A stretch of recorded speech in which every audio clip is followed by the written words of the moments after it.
India के कोलकाता शहर में 9 अगस्त 2024 की सुबह एक ऐसी खबर सामने आती है जो पूरे देश को हिलाकर रख देती है।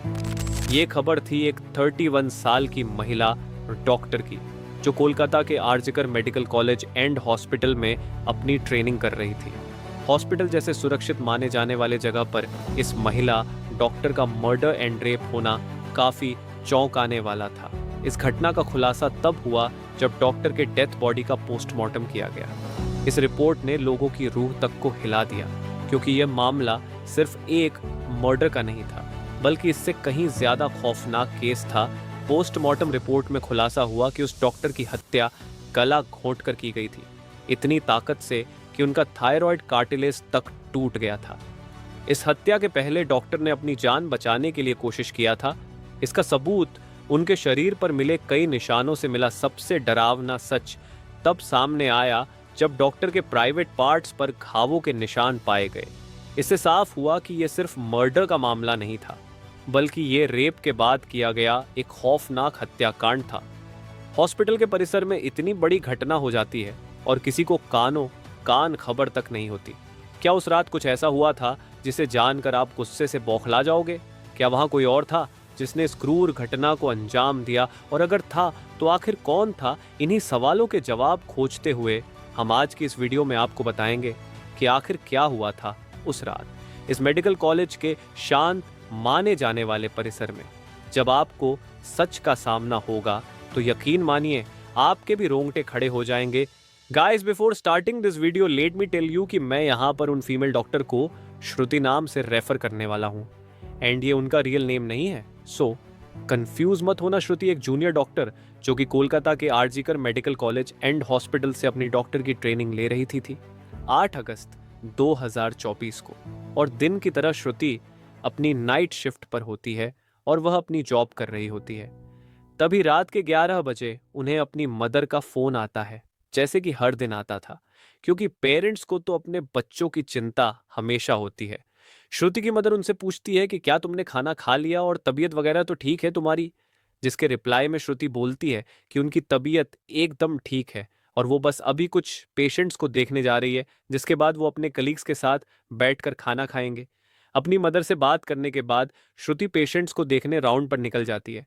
सारे पेशेंट्स को देखने में और अपना काम खत्म करने में श्रुति को रात के 2 बज जाते हैं, जिसके बाद वो अपने कलीग्स के साथ जाकर हॉस्पिटल कैंटीन में ही बैठ जाती है, जहां मिलकर ये लोग अपना खाना भी खाते हैं और साथ साथ थोड़ी बातें भी करते हैं। खाना खाते खाते और बात करते हुए रात के 3 बज जाते हैं और इस वक्त श्रुति थोड़ी थकान सी फील कर रही होती है, तो वो अपनी थकान दूर करने के लिए इस हॉस्पिटल के 4th फ्लोर में बने सेमिनार हॉल में जाकर रेस्ट करने लगती है। श्रुति के रेस्ट करते करते सुबह के 7:30 बज जाते हैं, पर वो तब भी इस सेमिनार हॉल से बाहर नहीं आती, जो कि काफ़ी ज़्यादा अनयूजुअल था, क्योंकि श्रुति कभी भी आधे 1 घंटे से ज़्यादा का ब्रेक नहीं लेती थी। हॉस्पिटल का एक वर्कर जो कि सुबह की शिफ्ट स्टार्ट होने से पहले हॉस्पिटल के सारे रूम्स को चेक कर रहा होता है, और वो ऐसे ही सारे रूम्स को चेक करते हुए इस सेमिनार हॉल की तरफ आता है। जैसे ही वो सेमिनार हॉल के बाहर आकर उसका गेट खोलता है, उसकी आंखों के सामने होता है एक भयानक नज़ारा, जिसे देखकर वो बहुत जोर से चीख पड़ता है। इस वर्कर की चीख सुनकर आसपास के लोग वहां इकट्ठा होने लगते हैं और देखते हैं कि इस सेमिनार हॉल के अंदर श्रुति की बॉडी बिना कपड़ों के पड़ी हुई है और उसके बॉडी पर कुछ ब्लड के निशान भी हैं। यहाँ खड़े सब लोगों के लिए ये एक ट्रामा से कम नहीं था, स्पेशली दूसरी फीमेल डॉक्टर्स एंड वर्कर्स के लिए, क्योंकि उन्होंने अपनी आंखों के सामने ऐसा नज़ारा पहली बार देखा था।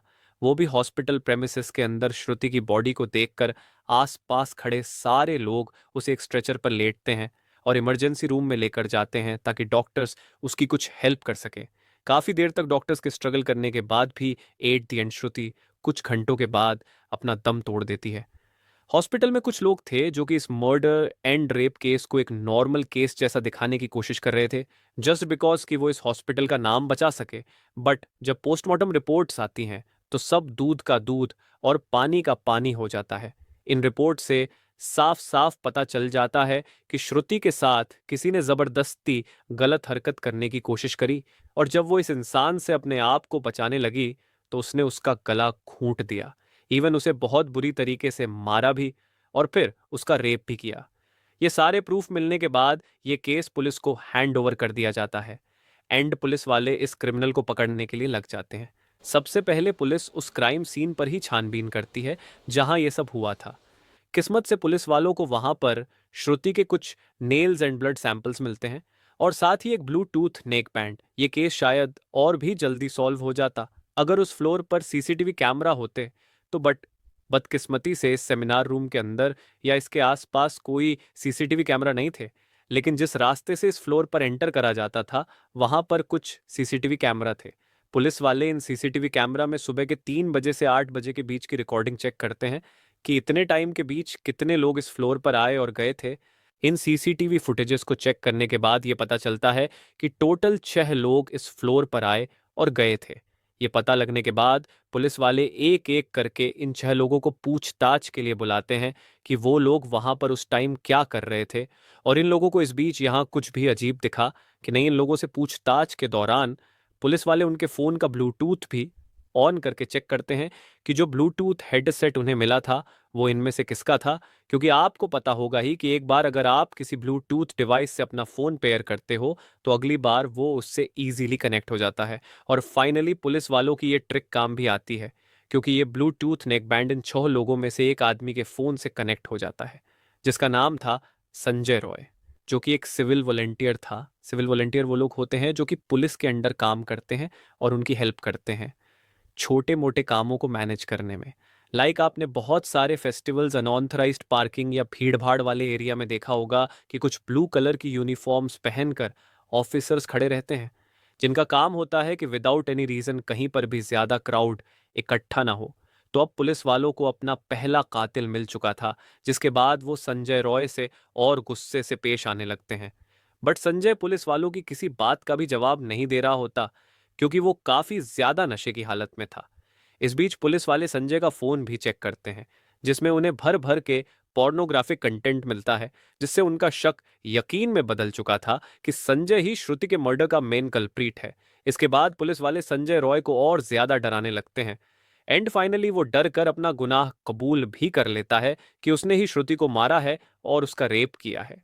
यह पता लगते ही कुछ पुलिस वाले और प्रूफ्स कलेक्ट करने संजय रॉय के घर जाते हैं जहां पर उन्हें एक शू मिलता है जिसके ऊपर कुछ खून जैसे ही धब्बे थे। तो पुलिस वाले उसका सैंपल कलेक्ट कर लेते हैं। थोड़ी और तलाशी लेने पर पुलिस वालों को संजय के घर के बाहर कुछ कपड़े सूखते हुए दिखते हैं और ये वही कपड़े थे जो कि उस दिन संजय ने पहने थे क्योंकि ये सब सीसीटीवी कैमरा में कैप्चर हो गया था जिससे जाहिर था कि संजय ये प्रूफ मिटाने की भी कोशिश कर रहा था। बट जब संजय को पूछताछ के लिए पुलिस स्टेशन में लाया गया था उस वक्त वो काफी ज्यादा नशे की हालत में था। तो क्या वो ये सब बस इसलिए कर रहा था ताकि उसे कम सजा मिले, जस्ट बिकॉज वो उस वक्त नशे में था। बाद में जब पुलिस वाले उस शू पर लगे ब्लड सैंपल्स को चेक करवाते हैं तो वो भी श्रुति के ब्लड से मैच हो जाता है which was a solid proof against him. इन सारी रिपोर्ट्स एंड डिटेल्स को एक साथ कंबाइन करके पुलिस वालों को पता चलता है कि उस रात संजय रॉय काफी ज्यादा नशे की हालत में था और वो रात के 11 बजे हॉस्पिटल में एंटर करता है। संजय अक्सर उस हॉस्पिटल में नाइट शिफ्ट किया करता था तो उसे यहाँ की काफी अच्छी नॉलेज भी थी कि कहाँ पर कैमरा है और कहाँ पर नहीं। तो वो आराम से इस हॉस्पिटल के 4th फ्लोर पर जाकर बैठ जाता है क्योंकि वो नहीं चाहता था कि कोई उसे ज्यादा नशे की हालत में देखे, वरना वो अपनी जॉब से हाथ धो सकता था। 4th फ्लोर पर आते ही वो अपना आराम से सो जाता है। जब उसकी आंख खुलती है तब तक सुबह के 3 बज चुके थे। तभी संजय की नजर श्रुति पर पड़ती है जो कि रेस्ट करने सेमिनार हॉल में जा रही थी। श्रुति को अकेला देखकर संजय के इरादे बिगड़ने लगते हैं। वो पहले काफी देर तक इस फ्लोर के चक्कर लगाने लगता है ये कंफर्म करने के लिए कि कोई यहां पर ज्यादा आ तो नहीं रहा। जब उसे लगता है कि हाँ उसका रास्ता साफ है तो वो 4 बजे सेमिनार हॉल के अंदर एंटर करता है और फिर वहां से 4:45 पर बाहर आता है। इन 45 मिनट्स तक श्रुति के साथ इस आदमी ने क्या क्या किया होगा और वो कितने पेन से गुजरी होगी ये सोचकर ही किसी का भी दिल सहम जाएगा। स्पेशली श्रुति के पेरेंट्स जिन्होंने इतनी उम्मीद से और सेक्रीफाइसेस करके अपनी बच्ची को डॉक्टर बनने भेजा था एंड श्रुति अपने पेरेंट्स की अकेली बेटी थी तो उनके लिए तो ये किसी सदमे से कम नहीं होगा। एंड गाइस, ये केस अभी भी क्लोज नहीं हुआ है और 23 अगस्त तक संजय राय को कस्टडी में रखा जाएगा।